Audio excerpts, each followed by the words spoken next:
నమస్కారం. Welcome to బడి సమాచారం. టీఎస్ ఎంసెట్ ఎగ్జామ్‌కి ఇంటర్నెట్ సెంటర్‌కి లేదా మీ సేవా సెంటర్‌కి వెళ్లి అప్లై చేసేటప్పుడు మీకు ఏ డాక్యుమెంట్స్ అండ్ డీటెయిల్స్ అవసరమైతాయో ఈ వీడియోలో చూద్దాం. అంతకంటే ముందు ఎంసెట్‌కి సంబంధించి ఎలాంటి డౌట్ ఉన్నా కామెంట్ చేయండి. నేను తప్పకుండా రిప్లై ఇస్తాను. First money. SC, ST, PHC అయితే రూ. 500, బీసీ, ఓసీ అయితే రూ. 900 ప్లస్ అప్లై చేసినందుకు ఇంటర్నెట్ సెంటర్ వాళ్ళు 100 నుండి 300 వరకు తీసుకుంటారు. సో, మనీ తీసుకెళ్లాల్సి ఉంటుంది. Next passport size photo. తెలంగాణలో ఎవరైతే ఇంటర్ చదివారో వాళ్ళకి పాస్‌పోర్ట్ సైజ్ ఫోటో అవసరం లేదు. మీరు ఇంటర్ కాలేజ్‌లో ఇచ్చిన ఫోటో ఆటోమేటిక్‌గా వస్తుంది. కానీ ఒక్కోసారి ఇంటర్మీడియేట్ డేటాబేస్‌లో నుండి ఫోటో ఫెచ్ కాకపోతే ఫోటో అప్‌లోడ్ చేయాల్సి ఉంటుంది. కాబట్టి అందరూ ఫోటో తీసుకెళ్ళండి. నెక్స్ట్ ఆంధ్రప్రదేశ్‌లో ఇంటర్ చదివిన వాళ్ళు, ఓపెన్ ఇంటర్ చేసిన వాళ్ళు, సీబీఎస్ఈ ఆర్ డిప్లొమా చదివిన వాళ్ళు తప్పనిసరిగా ఫోటో తీసుకెళ్లాల్సి ఉంటుంది. సిగ్నేచర్ కూడా అవసరం. బట్ ఇంటర్నెట్ సెంటర్ ఆర్ మీ సేవలో పేపర్ మీద సైన్ తీసుకొని అప్లికేషన్ చేస్తారు. సో, దాని గురించి అయితే ఏం ప్రాబ్లమ్ ఉండదు. నెక్స్ట్ మీ inter second year hall ticket xerox సరిపోతుంది. ఇది మాత్రం కంపల్సరీ. డిప్లొమా వాళ్ళైతే మీ pin number or roll number కావాలి కాబట్టి మీరు కూడా hall ticket or memo xerox తీసుకెళ్లాల్సి ఉంటుంది.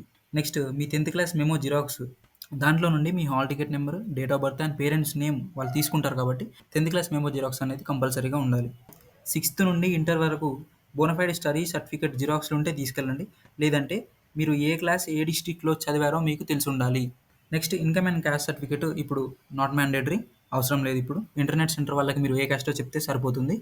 కానీ ఎస్సీ, ఎస్టీ వాళ్ళైతే మాత్రం క్యాస్ట్ సర్టిఫికేట్‌కి ఇప్పుడే అప్లై చేసుకోండి. ఎందుకంటే మీరు ఎంసెట్ ఎగ్జామ్ రాసేటప్పుడు ఎగ్జామ్ సెంటర్‌కి మీరు క్యాస్ట్ సర్టిఫికేట్ తీసుకెళ్లాల్సి ఉంటుంది.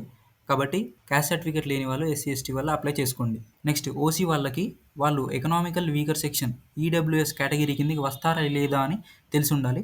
ఈడబ్ల్యూఎస్ సర్టిఫికేట్ ఇప్పుడు అవసరం లేదు. బట్ ఇది ఎవరైతే ఈడబ్ల్యూఎస్ కేటగిరీ కిందకి వస్తారో వాళ్ళకు కౌన్సిలింగ్‌లో కంపల్సరీ కావాల్సి ఉంటుంది. అసలు ఈడబ్ల్యూఎస్ కేటగిరీ అంటే ఏంటి? దాని గురించి డీటెయిల్స్ కావాలంటే లింక్ డిస్క్రిప్షన్‌లో ఇస్తాను. వెళ్లి ఒకసారి ఈడబ్ల్యూఎస్ గురించి చూసుకోండి. Next PHC physically handicapped. మీ దగ్గర సదరం సర్టిఫికేట్ ఉంటే తీసుకెళ్ళండి. Next phone number and email address. Application చేసేటప్పటి నుండి కాలేజ్‌లో అడ్మిషన్ తీసుకునేంత వరకు ఫోన్ నెంబర్ వర్కింగ్ కండిషన్‌లో ఉండాలి. కాబట్టి వర్కింగ్ ఫోన్ నెంబరే ఇవ్వండి. Next Aadhaar card xerox. దీంట్లో నుంచి మీ అడ్రస్ తీసుకుంటారు కాబట్టి ఆధార్ కార్డ్ జిరాక్స్ అనేది కంపల్సరీ. రేషన్ కార్డ్ జిరాక్స్ ఉంటే తీసుకెళ్ళండి, లేకుంటే అవసరం లేదు.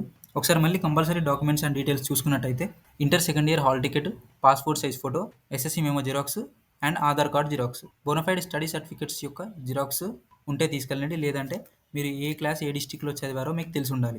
అండ్ చివరగా email address and phone number. TS ఎంసెట్‌కి సంబంధించిన పూర్తి వివరాలతో మన ఛానల్‌లో ఇదివరకే వీడియో చేశాను. ఆ వీడియో మీకు స్క్రీన్ మీద కనబడుతూ ఉంటుంది. దాని మీద క్లిక్ చేసి ఎంసెట్‌కి సంబంధించిన పూర్తి వివరాలు తెలుసుకోండి.